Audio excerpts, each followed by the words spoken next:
Magandang araw sa ating lahat. Ako si Elijah Poljan Valdez at welcome sa ating daily devotions. Ang ating verse for the day ay nasa Genesis 3:6. Ang punong kahoy ay napakaganda sa paningin ng babae at sa palagay niya ay masarap ang bunga nito. Naisip din niya na kahanga-hanga ang maging marunong, kaya pumitas siya ng bunga at kumain nito. Binigyan niya ang kanyang asawa at kumain din ito. Nasabi rito na ang pagnanasa ng laman ay nangangahulugan lamang ng pagnanais na matugunan ang mga pagnanasa ng ating katawan sa halaga ng moralidad at kung ano ang mabuti para sa ating kaluluwa. Ito ay maaaring pangangalunya, droga, alak o pagkain. Ano man ang tumutugon sa pisikal na pangangailangan sa paraang pakikipagkompetensya sa papel na ginagampanan ni Jesus sa ating buhay. Kapansin-pansin ang mga bagay na magiging tukso sa ating laman ay hindi kailanman masama sa kanilang sarili. Halimbawa, ang pakikipagtalik ay mabuti para sa iyo sa tamang mga kalagayan. Ito ay isang regalo sa isang mag-asawa sa konteksto ng kasal. Katulad nito, ang mga gamot ay mabuti para sa iyo kung sila ay gumagamot ng isang karamdaman at kailangan ng pagkain upang manatili ang buhay. Isa rin itong magandang paraan para makihalubilo.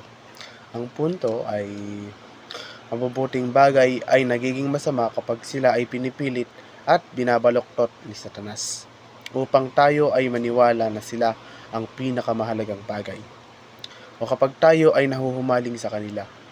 Ito ay ang ating buhay ay nagsisimulang magulo.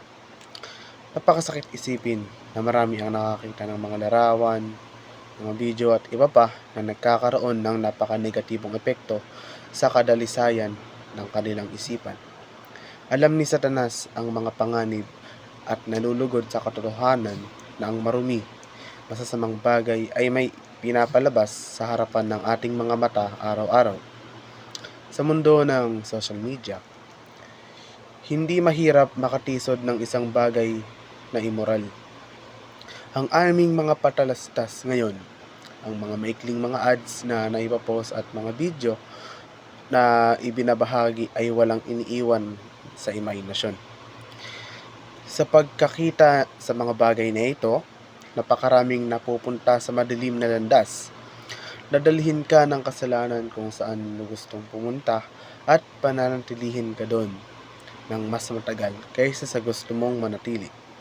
Inaatake tayo ni Satanas sa pamamagitan ng pagnanasa ng mata, kaya naman dapat tayong mag-ingat at lumaban. Katulad ng lihim na katangian ng dyablo, ang pagmamataas ng buhay ay mapanlinlang at may mabuting layunin. Sa katunayan, kadalasan ito ay may kinalaman sa pag-iisip na ikaw ay matalino.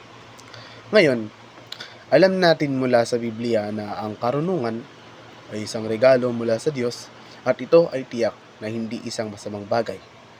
Gayunpaman, kapag ito ay naging isang bagay ng ego at ipinapalagay ang saloobin na I know the best, alam ko yung gusto ko, at tinatawag na karunungan ay nagiging isang problema.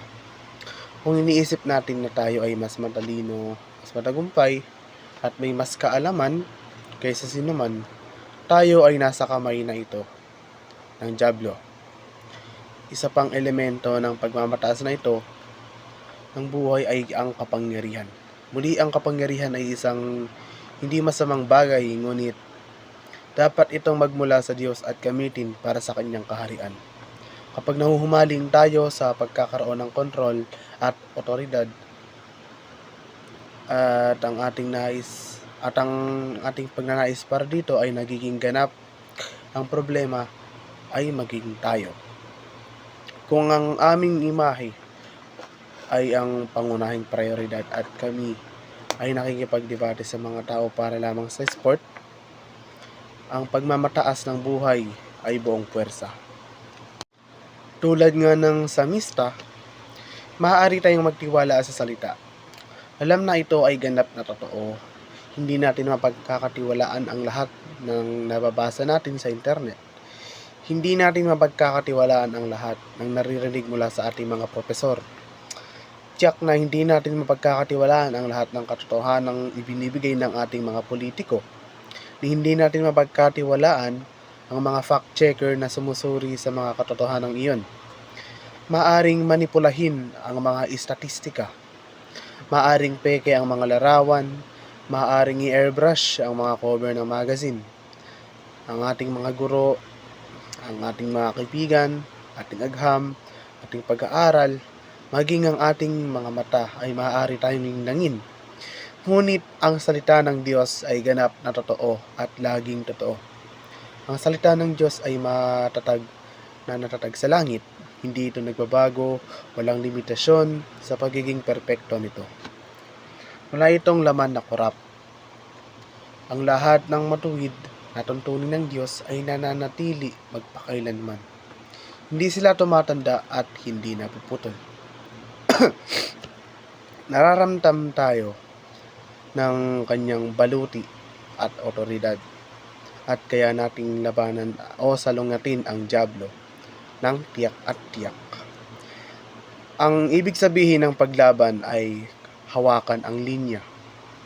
Hindi para sumuko, ngunit itulak pabalik sa lahat ng iyong mapagkukunan. Binigyan tayo ng biyaya at kapangyarihan ng Diyos. Ngunit kailangan nating piliin na lumaban. Ito ay isang utos sa gramatika. Ang lumaban ay isang nauunawa ang pangalawang tao na isahan ang utos na nangangahulugang lumaban. Kapag lumaban tayo o nagsabi ng hindi kay Satanas, ipinapangako sa atin na tatakbo siya palayo sa atin. Natalo na ni Jesus si Satanas sa krus. Ngunit ngayon ay atin na ang kanyang tagumpay. Kapag tumayo ka kay Kristo, hindi maaaring tumayo si Satanas sa harap mo. Dapat siyang tumakas sa anumang antas ng espiritual na pakikidigma at maaaring mangyari personal, panlipunan, pisikal, mental, emosyonal, denominasyonal, politika at iba pa. Ang plano ng labanan ay pareho. Isinuko ninyo ang inyong sarili sa Diyos at labanan ang dyablo. Pagkatapos ay tatakas siya sa iyo. Sa tingin ko, ang mga bagay na namumukot tangi kamakailan ay kung gaano niya kahalaga ang mga bagay na mahalaga sa akin. Madalas kong iniisip na siya ay napakalaki upang talagang mapansin, bigyan pansin, higit na hindi gaano pakialam sa mga bagay na nasa isip ko. At siya ay higit na nag-aalala sa kaligtasan ng mga kaluluwa sa paligid ko. Siyempre, pinangangalagaan niya ang mga bagay na iyon.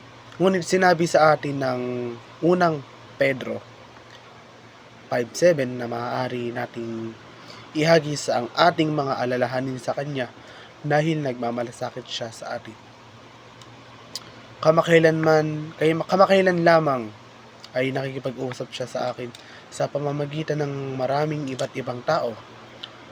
Mga bagay na nagsasabi sa akin na kung ano ang pinagdadaanan at iniisip ko ay mahalaga. At lubos niyang nauunawaan ang bawat emosyon na nararamdaman o iniisip ko.